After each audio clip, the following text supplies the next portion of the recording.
What do record labels actually do? Find out next, coming up on the Music Money Makeover Show. What is going on, everybody? My name is Casey Graham. Welcome back to the Music Money Makeover Show. This is a new series, Record Labels Explained. All right. Now, today's topic is very broad and simple, just to kick this thing off. I've been talking about publishing deals for the last couple of weeks. You know that's my sweet spot, but I totally understand the record label side. Now, for all purposes, I'm going to break the record labels down to its bare bones definition meaning. All right, I'm not going to get into the 360s yet. I'm not going to get into the marketing department yet. I'm not going to do all this other stuff that all these other YouTubers are doing. All right, I'm not going to waste your time with that. I'm going to get to the nitty gritty and tell you exactly what is really going on behind the doors. All right, and it ain't rocket science. It really isn't. All right, you don't have to do all the marketing ploys and they do this to get your money and that to get. No, if you know how to read the contract, all of the details are actually in the contract, and they're telling you exactly what they're going to do. And a lot of these YouTubers have never seen a contract before from a record company, but I have, and so I'm going to get into it with you over the course of this series. All right, so what do record labels actually do? Well, that's a good question. Let me jump into some things, as I always do. The first thing that a record label does is produce, right? They produce master recordings, and they pay for the production of those master recordings. That is their sole purpose initially, right? They pay for these master recordings. That means that when a producer comes in, or they'll pay a producer to produce an artist, I want to be correct on these terms here. They're going to pay a producer to produce an artist, and then they'll bring in a songwriter as well to help them write the song, to get that together and produce a master recording in the studio, which means the record company will be paying for the studio time. They'll be paying for the mastering, the mixing, right? They will also pay the producer's fee, his or her fee for actually producing the track and the song and getting all the side musicians in there and the side background singers and all this other stuff if it's necessary. All right. That's what the record company is doing. And in turn, after they pay for that production cost, they then turn it over, make the master. In today's form, it's a digital form on Spotify, and then they market that song, that master recording copyright Form SR from copyright.gov, all right, in the U.S., the sound recording copyright in the United States, all right, and then abroad too, the sound recording copyright. That is what the record label does. They produce master recordings. That's it, okay? Now, that's the most basic of basis for the record company. We're talking about small RAN all the way up to the big ones. Now, over time, things have changed. Yes, I know that 360 deals are here. I know they do more than just produce master recordings.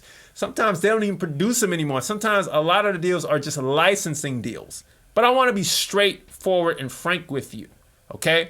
So what else do they do? Well, to keep things more simple, they sell that music. They sell it, they market it. They market for the sale of that music. It didn't get until later down the line in most recent years where they wanted to do the 360, where they wanted a piece of the touring, something like 5%. Then they wanted a piece of the publishing, or they wanted you to do the publishing deal in-house with them. All right. They wanted you to have merchandise in-house with them. Anything else that they could have in with them, they wanted you to bring everything under one roof. The problem with those 360 deals was the labels are now still understaffed to do that. So that's why these deals have been delegated. So they'll use affiliate parties, affiliate agencies to say, hey, we want X number percent on that deal. We'll do a side deal with you and a side deal with this merch company and a side deal with this touring company. And we'll make sure that we get a LOD, which is a letter of direction, to direct 5% out of touring, 5% out of the agency, 5% out of the merch. back into the record label to take care of the production cost. But now, since they're in bed with all the streaming services, they're not only getting shares of the stocks from the streaming services, but they're also, getting and generating that money because they own these playlists now. You know what I'm saying? So all of the professional looking playlists out there where you can't find an email or a contact to, they belong to the record labels. All the independent playlists belong to the people out there who are just loving music and making music, and they might want to start a playlist company, eventually turning it into a licensing company or a small ran record company. That's what record companies do. It is not rocket science. Now, if we get into the collection of things, it may get a little confusing for some beginning people. But to keep it simple, they produce master recordings in order to sell to the public, and then in turn for that, they get money back. Now, it may look like they're paying to market the artist. Are they? In some ways, yes. And 100% of the time, they really aren't paying to market the artist. The loophole in here, and I'm going to give you some game now, the loophole for the artist is that they own the audience. If you get a record deal and you do not collect your audience data, then you have lost the game at that point, and the game has then pimped you, like everybody's so afraid of. But if you can figure out how to bring in your audience to you, then the record company doesn't really matter anymore. Because at that point, once you have the audience, they care about what you say. They could care less about what the record company does. All right? You might enjoy the advances that you get, but you might not need it if you know how to market things right yourself. Most artists don't. They only care about making music. All right? So let's keep going a little bit. To keep things simple, you might wonder where your money comes from and how the record label may pay you. Well, the record label pays through royalties, right?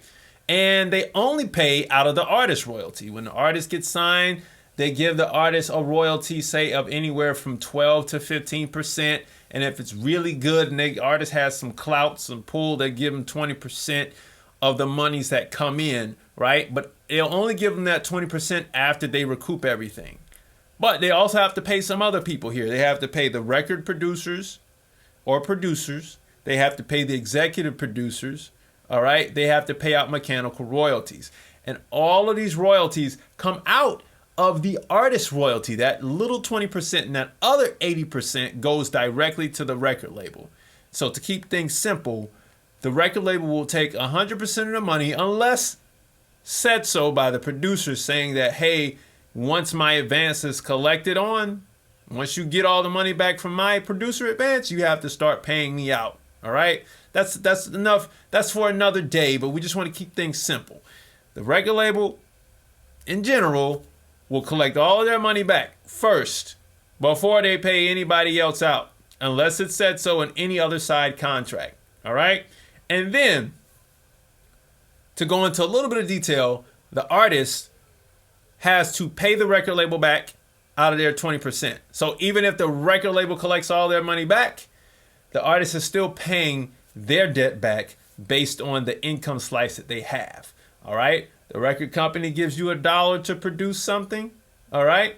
They make $1 back, and then you only pay them back 20 cents. All right? So in order for you to pay them back completely, you need to make over $5. So you got to make something like $6, right? Or over $5 before you can recoup all your money. That's a lot of money. All right. So anyway, the record deal, the 360 deal that I've been talking about throughout the video originates from the management agreement, because the manager was really doing everything. I mean, I'm talking about from finding people that, may be suitable, record labels that may be suitable for the artist, and finding publishers, finding producers and writers and all these people to make music with this artist. So that's where the 360 deal originates from. And it is the original 360 deal ever since the beginning. All right. The management deal. Now, If you want to know more about how you can collect your money on the publishing side, you can download the Profit Maximization Checklist below. It does have some record label things in there. And then if you want to boost that income from the Profit Maximization Checklist even more, you can download the Musician's Guide to Self-Publishing #1, and I'll show you how to set everything up just like a regular publisher and not one of these YouTube people running around telling you to sign up for an ASCAP and BMI account. Like I said in the beginning or in some of my other videos, it doesn't work that way. Anyway, text me 470-291-5767. Let's have a one-on-one convo. Let's get your strategy right for this music industry so you can make some money in it and so it will make sense to you. 470-291-5767, 470-291-5767. I'll see you all next week. Peace.